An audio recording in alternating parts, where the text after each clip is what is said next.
Good morning, Montfortians. So, as you all know, in the previous lecture, we have covered limitations of Bohr's model. So today, first of all, let's see what were the reasons for the failure of Bohr's model. According to Bohr model, the electrons are moving in fixed circular path. However, the path can be defined only if the velocity and position of the electron are known exactly at the same time, which is contradicted by Heisenberg uncertainty principle. Similarly, Bohr model does not take wave nature of the electron into consideration. So these were the reasons for the failure of Bohr's model. As we know, Newton's law of motion are based on classical mechanics and was successful in explaining the motion of microscopic bodies like motion of planets around the sun. But it failed when applied to microscopic particles like electrons, atoms, molecules, etc. This was mainly because it did not take into account the concept of dual nature of matter and Heisenberg's uncertainty principle. Hence, a new branch of science which takes dual nature of matter into consideration has been put forward. And this is known as quantum mechanics. So what is quantum mechanics? Quantum mechanics is the branch of science that deals with the dual behavior of matter, that is wave as well as particle nature, is called quantum mechanics. And the fundamental equation of quantum mechanics was developed by Schrodinger, which is based on the wave motion associated with particles. For the wave motion of the electron in the 3D space around the nucleus, he put forward an equation known after his name as Schrodinger wave equation. That is curl square psi upon curl x square plus curl square psi upon curl y square plus curl square psi upon curl z square plus 8 pi square m upon h square e minus v psi is equals to 0.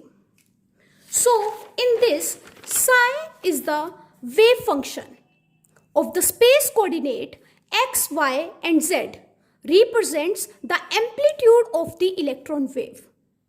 H is the Planck's constant and the value of the Planck's constant is 6.626 into 10 raised to the power minus 34 joules second. M is the mass of an electron. E, total energy of the electron. V is the potential energy. This curl square psi upon curl x square is the second derivative of psi, second derivative of the psi with respect to the x, and so on. In short, Schrodinger wave equation is written as h cap psi is equals to E psi, where h cap is a mathematical operator and known as Hamiltonian operator. Whereas the wave function psi store all the information about an electron like energy, position, orbital, etc. As such, it does not have any physical significance. This psi does not have any physical significance. The information stored in psi about an electron can be extracted in terms of quantum number. Whereas psi square is the probability of finding the electron at a point within an atom. That is electron density at the point. So from this it is clear that this wave function does not have any physical significance, whereas psi square is the probability of finding the electron at a point within an atom. So the 3D space around the nucleus within which the probability of finding an electron of given energy is maximum up to 90% is known as orbital. Whereas orbit is the circular path around the nucleus in which the electron revolves. And orbital is the 3D space around the nucleus within which the probability of finding an electron is maximum. Now let's see the application of Schrodinger wave equation to hydrogen atom.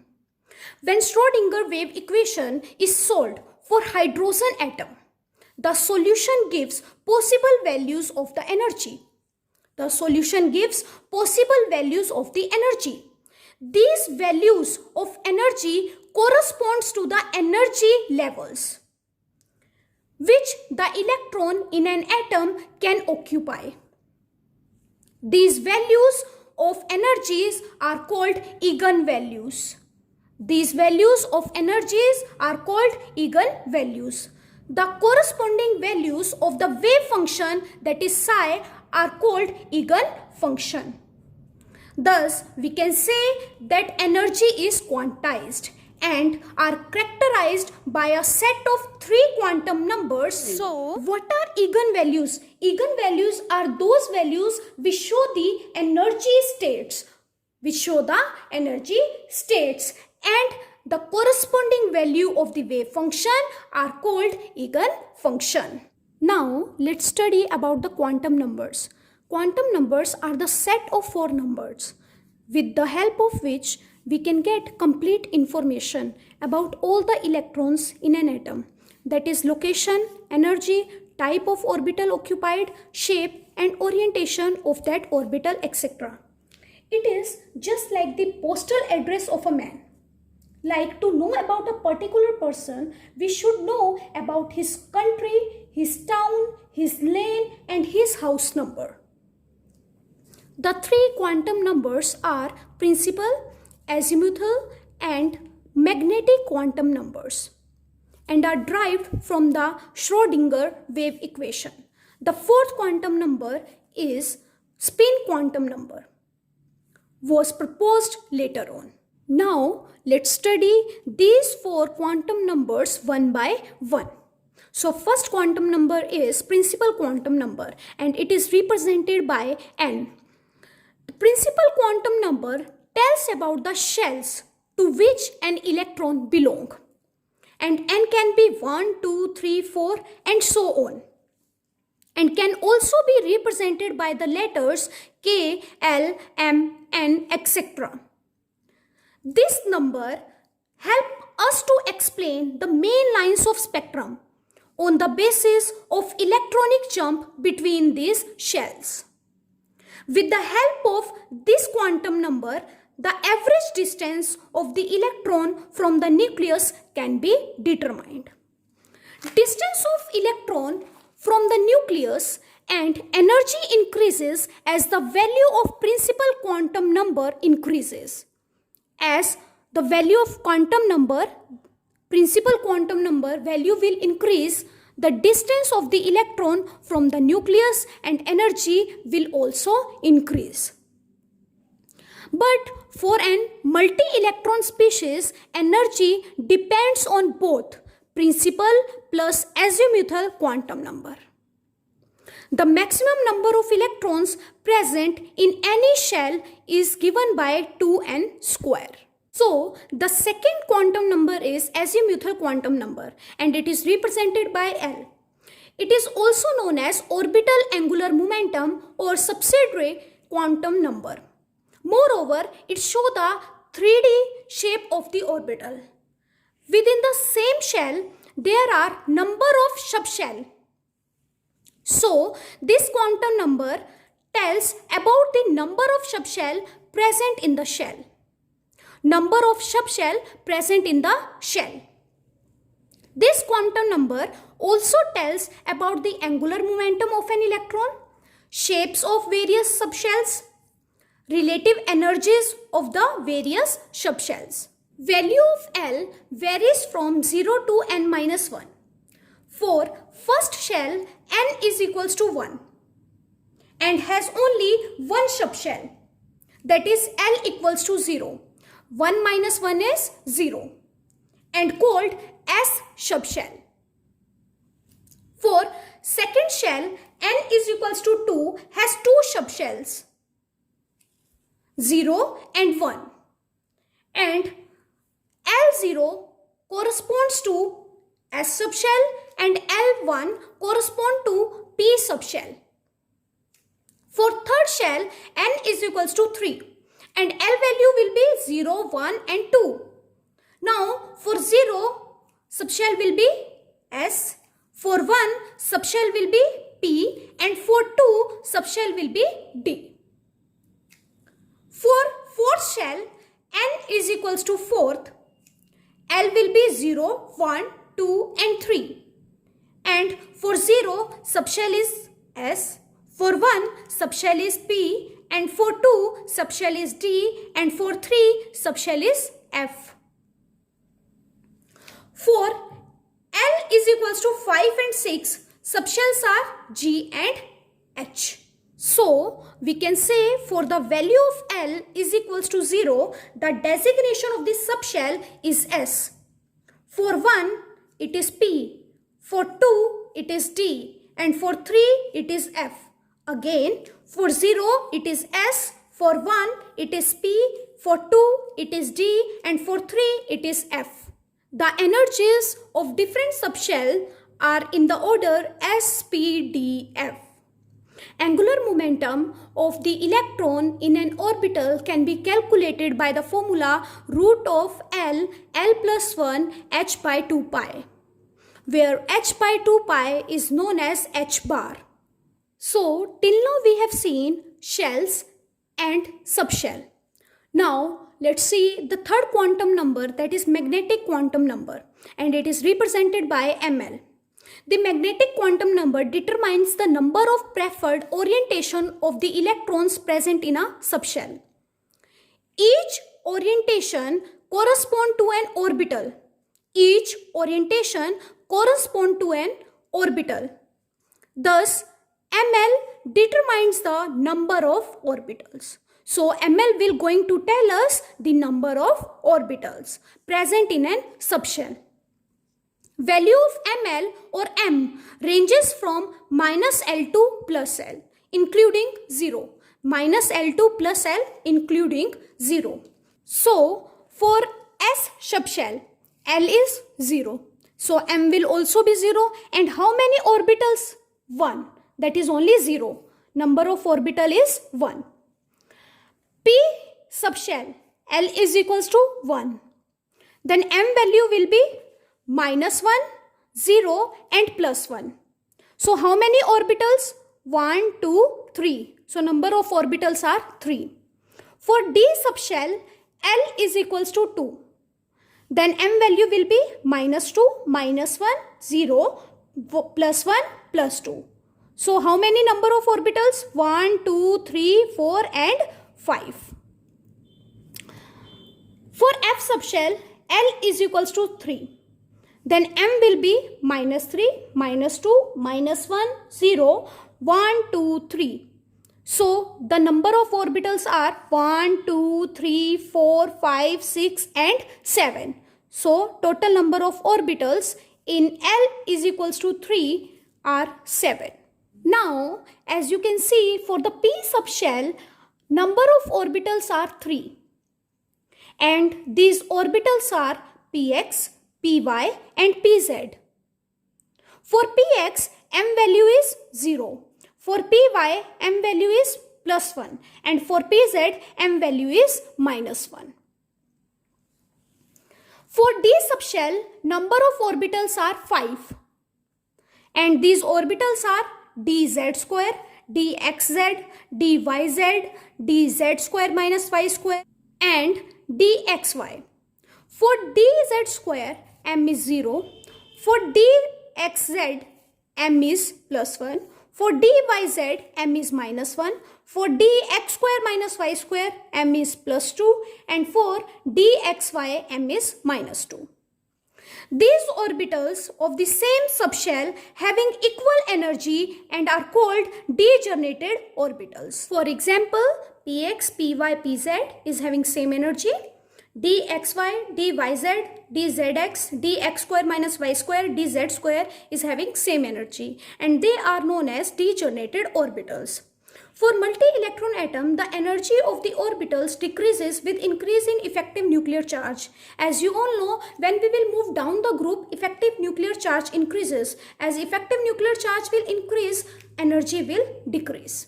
Thus, for every value of L, ml and m in a given subshell is equals to 2L plus 1.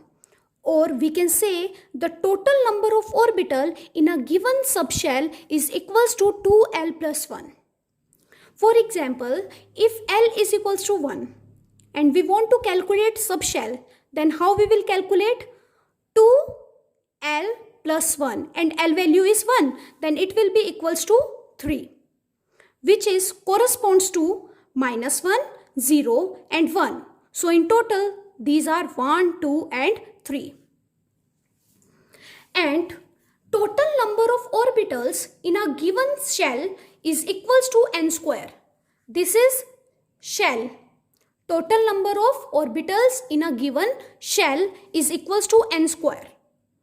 Then if n is equals to 1 and we want to calculate number of orbitals, then we will just put the values in this formula.